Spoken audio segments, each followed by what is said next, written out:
आज मी तुम्हाला दाखवणार आहे शिंपल्यांचं कालवण कसं बनवायचं। याला मालवणी तिसऱ्याचं कालवण असं सुद्धा म्हणतात। तर इथे मी 4 वाटे शिंपले बाजारातून घेऊन आलेली आहे। हे मला 150 रुपयाला 4 वाटे मोठे मस्त मिळाले। तर हे असे आपल्याला व्यवस्थित 2-3 वेळा पाण्यातून धुवून घ्यायचे आहेत। ह्याची माती घालवून झाली की हे आपल्याला गॅसवर बॉईल करण्यासाठी ठेवायचे आहेत। हे शिंपले असे उघडले की गॅस बंद करून हे बाजूला ठेवायचं आहे। वाटपासाठी इथे एक मीडियम साईजचा टोमॅटो, एक मोठा चिरलेला कांदा, फोडणीसाठी बारीक चिरलेला कांदा आणि एका नारळाचं खोबरं आपण घेतलेलं आहे।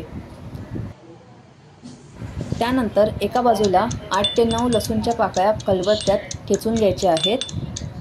वाटपासाठी एका पॅनमध्ये एक मोठा चमचा तेल टाकून त्यात कांदा आणि खोबरं व्यवस्थित भाजून घ्यायचं आहे। वाटप साईडला ठेवून त्याच पॅनमध्ये फोडणीसाठीचा कांदा टाकून त्यात टोमॅटो घालायचा आणि थोडा मॅश होईपर्यंत शिजू द्यायचं। कांदा आणि टोमॅटो छान भाजले की त्यात मालवणी मसाला 2 चमचे किंवा जशी तुम्हाला कमी तिखट जास्त पाहिजे असेल त्या हिशोबाने घालून त्यात थोडीशी हळद टाकून हे मिक्स करून घ्यायचं। त्यानंतर ह्याच्यात एक मीडियम साईजची बटाटी बारीक चिरून घालायची। बटाटी शिजावी यासाठी मीडियम फ्लेमवरती गॅस ठेवून झाकण ठेवून हे शिजू द्यावं। मगाशी जे आपण वाटप लावलं ते एका बाजूला मिक्सरमध्ये आता आपण बारीक लावून घेतोय। वाटप लावून झालं की आपण शिंपले जे आहेत ते त्यांचं माष्ट वेगळं करून घेणार आहोत। व्हिडिओमध्ये दाखवल्याप्रमाणे शिंपल्यांमधलं जे माष्ट आहे ते एका बाजूला करून घ्यायचं आहे। या रेसिपीचा शॉर्ट व्हिडिओ मी चॅनलला पोस्ट केला होता आणि त्याचाच आता हा लॉंग व्हिडिओ मी पोस्ट करत आहे। तर तिकडे आपली बटाटी शिजेपर्यंत आपण हे काम करून घेणार आहोत। यातले अर्धे जे शिंपले आहेत ते आम्ही बाजूला काढून ठेवले आहेत, कारण त्याचं थोडं सुकं नंतर बनवणार आहोत। तर आता आपली बटाटी शिजलेली आहे। बटाटी शिजल्यावर आपल्याला यात वाटप टाकायचं आहे। वाटप टाकून झाल्यानंतर मगाशी आपण जेव्हा शिंपले बॉईल केले ते पाणी आपल्याला फेकून नाही द्यायचं आहे, ते पाणी आपण यात टाकायचं आहे।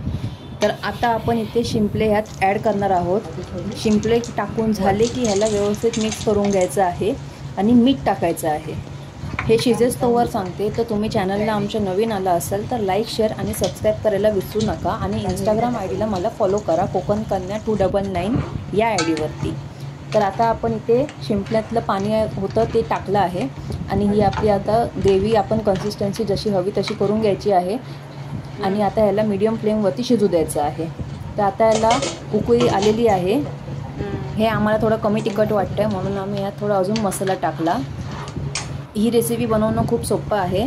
फक्त इतकंच की शिंपले मार्केटमध्ये मिळायला हवेत आणि शिंपले छोट्या मोठ्या मच्छीवाल्यांकडे नाही मिळत। त्यासाठी तुम्हाला फिश मार्केटलाच जायला पाहिजे जिथे मोठ्या प्रमाणात मच्छी मिळते। तर आता हे एका बाजूला शिजतंय तर दुसरीकडे आपण आता भाकरी करून घेतोय। हे भाकरीसोबत खायला खूप छान टेस्टी लागतं। व्हिडिओ आवडला असेल तर लाईक, शेअर आणि सबस्क्राईब करायला विसरू नका आणि बेल आयकॉनवर आवर्जून क्लिक करा आणि तुमच्या काही क्वेरीज असतील तर त्या मला कमेंट सेक्शनमध्ये नक्कीच कळवा। भाकरी आपली आता करून झालेली आहे। तर आता भेटूया पुढच्या व्हिडिओमध्ये।